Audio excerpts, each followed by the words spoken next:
Bakit gusto ng Meralco na lagyan ng permit ang pagpapakabit ng solar? Maraming ordinaryong Pilipino ang halos mabigla buwan-buwan sa electric bill.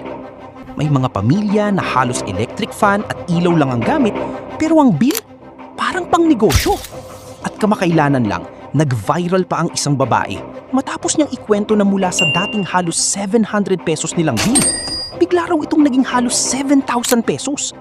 At ayon sa kanya, wala naman daw malaking pagbabago sa paggamit nila ng appliances.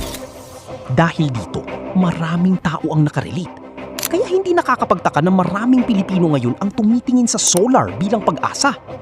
Dahil kapag may solar ka, mas mababa ang konsumo mo sa kuryente. At para sa iba, parang ito na ang tanging paraan para makatipid. Pero habang mas dumadami ang nagpapakabit ng solar, mas umiinit din ang issue tungkol sa permit. Ayon sa Meralco, kapag nakakonekta raw ang solar sa main power grid, kailangan itong dumaan sa inspeksyon at approval.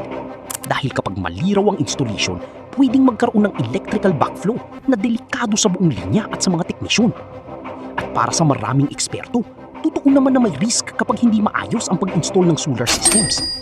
Pero para sa ibang netizens, kung safety talaga ang priority, paano naman yung mga nagkalat na spaghetti wire sa mga poste?